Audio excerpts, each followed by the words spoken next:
आज भदौ 19 गते मंगलबार साताको तेस्रो कारोबार दिन।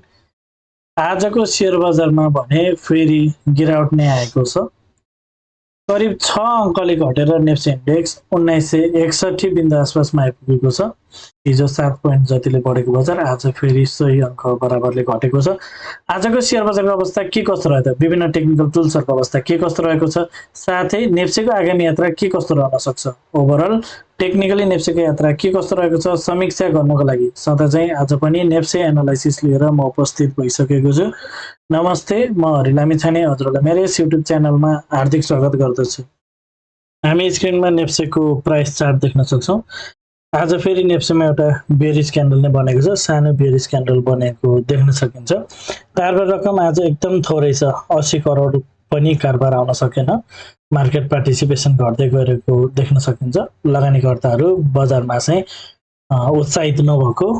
अगाडिदेखि नै हामीले छलफल गर्दै आइरहेका छौँ। अब आजको इन्ट्राडे चार्ट हेरौँ। आज बजार ओपन भए लगतै सुरुवाती चरणमा केही पोइन्ट्स माथितिर जाने प्रयास गरेको थियो, तर मार्केट त्यति माथि जान सकेन र लगातार फेरि लगतै सेलरहरू हाबी भएको देख्न सकिन्छ।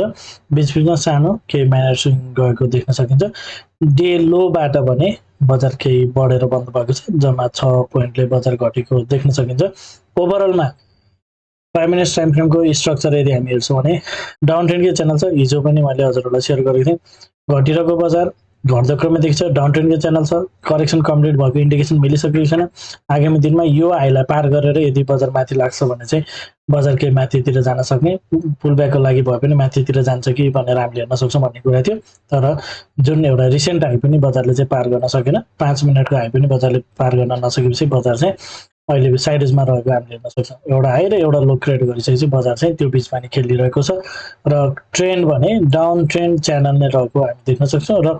यो लोअर हाई नै हो कि होइन भनेर यो नै अब बढ्न सक्दैन, अब यो नै हाई भयो र फेरि तलतिर जान्छ भन्नको लागि चाहिँ खासै त्यस्तो आधारहरू छैन। तर मोर लाइकली फेरि बजार चाहिँ तलतिर जान सक्ने पोसिबिलिटी देखिएको छ।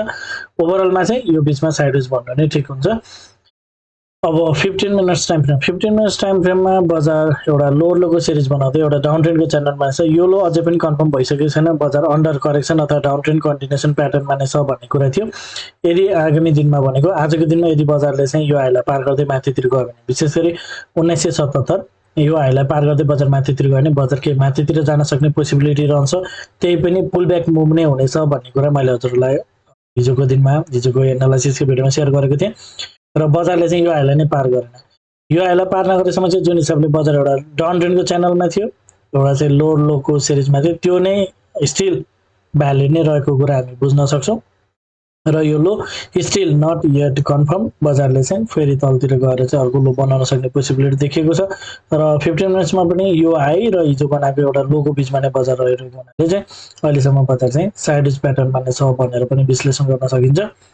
एउटा जानकारी, यदि हजुरहरू the smart money concept advance लेभलको टेक्निकल एनालाइसिसको कोर्स गर्न चाहनुहुन्छ भने कृपया स्क्रिनमा देखिएको नम्बरमा सम्पर्क गर्नुहोला। साथै यदि हजुरहरू मेरो सल्लाहमा सेयर खरिद बिक्री गर्न चाहनुहुन्छ, एज अ एडभाइजरको रूपमा पनि मलाई लिन चाहनुहुन्छ भने यही नम्बरमा सम्पर्क गर्नुहोला। 9863805867 यो नम्बरमा हजुरले कल गर्न सक्नुहुन्छ, मेसेज गर्न सक्नुहुन्छ अथवा वाट्सएप पनि गर्न सक्नुहुनेछ। त्यसैले 15 मिनट्स टाइम फ्रेममा बजार डाउन ट्रेन्डमै छ। केही माथितिर जान्छ भन्नको लागि चाहिँ 1977लाई पार गऱ्यो भने मात्र बजार केही माथितिर जान्छ भनेर हामीले हेर्न सक्छौँ र माथितिर जाने क्रममा पनि हिजो भने जस्तै पुलब्याक मुभ नै हुनेछ। बजारको लागि 2050 चाहिँ अप्टिमम टार्गेट हुनेछ भने 2050 भन्दा तलको रेन्जबाट चाहिँ फेरि पनि बजार चाहिँ तलतिर नै झर्न सक्ने पोसिबिलिटीहरू हुनसक्छ भनेर हामीले हेर्न सक्छौँ। अब आवरली टाइम फ्रेममा बजार घटिरहने सन्दर्भमा चाहिँ 1920 देखि 1950 को रेन्जबाट चाहिँ बजार केही माथितिर पुलब्याक जान सक्छ कि भन्ने कुरा थियो र यहाँबाट बजार तल आउने क्रममा यो लेभलबाट चाहिँ के पुलब्याक जान सक्छ भन्ने अगाडिदेखि नै हाम्रो एनालाइसिस थियो। त्यो लेभलमा चाहिँ बजार आएर अहिले त्यो लेभलमा चाहिँ बजार साइडवेज बसिरहेको छ, केही रिएक्सन चाहिँ देखाएको छ तर बजारले माथितिर जाने कुनै त्यस्तो जानकारी देखेको छैन। आवरली टाइम फ्रेममा यो लो अझै पनि कन्फर्म भइसकेको छैन। 1947 को लो अझै कन्फर्म भएको छैन र बजार अहिले चाहिँ केही साइडवेज देखिएको छ आवरली टाइम फ्रेममा। यदि आगामी दिनमा बजारले चाहिँ माथितिर जान्छ भने 1977लाई काट्दै माथितिर लाग्छ भने चाहिँ बजार केही माथितिर जान सक्छ। 1990 को रेन्ज चाहिँ बजारको लागि पहिलो रेजिस्टेन्स हुनेछ भने अनि त्यसपछि यदि बजार 1990 बाट माथि जान्छ भने बजारको लागि फेरि पनि 2050 कै रेजिस्टेन्स आउँछ 2050 लाई पार गर्छ गर्दैन त्यो फेरि पनि हेर्न जरुरी छ यदि बजारले 2050 लाई पार गर्दै माथितिर लाग्छ भने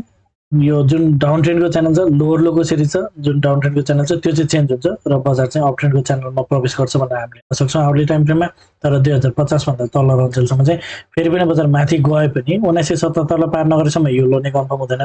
1977 पार गर्दै यदि बजार माथि लाग्छ भने पनि केही माथिबाट चाहिँ 2050 लाई पार नगरिकन फेरि लोवर हाई क्रिएट गरेर फेरि पनि बजार चाहिँ अर्को लो बनाउन तलतिरै झर्छ यसरी भनेर हामीले हेर्न सक्छौँ पहिलो प्रायोरिटी बजार माथितिर जाने क्रममा पुल ब्याक हुन्छ भन्ने कुरा हजुरहरूलाई अगाडिदेखि नै यो जब यो लोलाई ब्रेक गरेर बजार चाहिँ तल झर्यो त्यसपछिदेखि नै हजुरहरूलाई भन्दै आएको कुरा हो अब डेली टाइम फ्रेममा पनि बजार यसरी तल आउने क्रममा बजारले चाहिँ यो लेभलमा यहाँबाट तल आइरहँदा बजारले चाहिँ 1950 को आसपासमा चाहिँ केही रेस्पोन्स गर्न सक्छ र यहाँबाट चाहिँ केही माथितिर जान सक्छ कि भनेर हामीले हेर्न सक्छौँ भन्ने कुरा थियो बजार त्यो लेभलमा नै आइपुगेको छ हिजो एउटा रिभर्सलको क्यान्डल बनेको थियो र बजार केही माथितिर जान्छ कि भनेर हामीले हेर्न सक्छौँ भन्ने कुरा थियो र बजार माथि जाने क्रममा बजारको पहिलो टार्गेट भनेको 1950 नै हुन्छ भन्ने कुरा थियो 2050 नै हुन्छ भन्ने कुरा थियो यदि 2050 लाई पार गर्दै माथि गयो भने 2150 देखि 2200 सम्मको टार्गेट रहनेछ 2050 लाई नै पार गर्दैन भने चाहिँ बजार फेरि पनि केही माथि गएर 1990 देखि 2050 को रेन्जबाट फेरि पनि अर्को लो बनाउन चाहिँ फेरि पनि तलतिर नै जान्छ भन्ने कुरा हामीले हेर्न सक्छौँ बजारले कुनै पनि किसिमको ठुलो पुलब्याक क्रिएट गरेको छैन र जस्ट माइनर पुलब्याक मात्र दिइरहेको छ यो लेभलबाट पनि केही माइनर पुलब्याक आउँछ कि भनेर हामीले एक्सपेक्ट मात्र गरेको त्यसको कन्फर्मेसन मिलिसकेको छैन कन्फर्मेसन मिल्नको लागि कम्तीमा पनि 1977 पार गर्दै माथितिर लाग्यो भने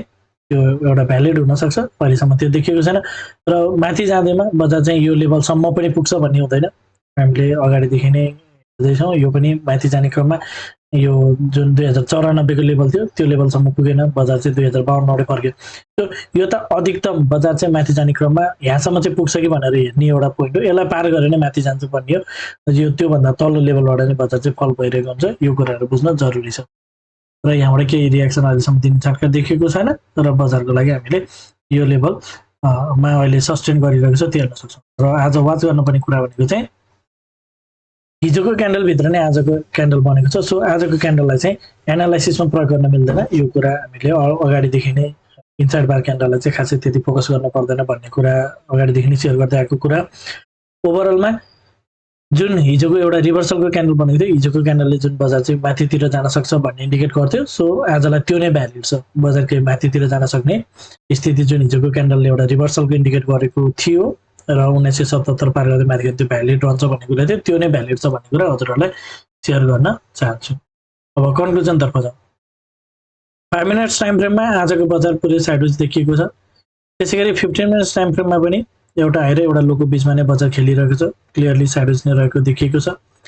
त्यसै गरी आवली टाइम फ्रेममा पनि बजार साइडवेज नै छ यो लो अझै कन्फर्म भइसकेको छैन तल्लो लेभलमा आएर बजार साइडवेज बसिरहेको देखिएको छ र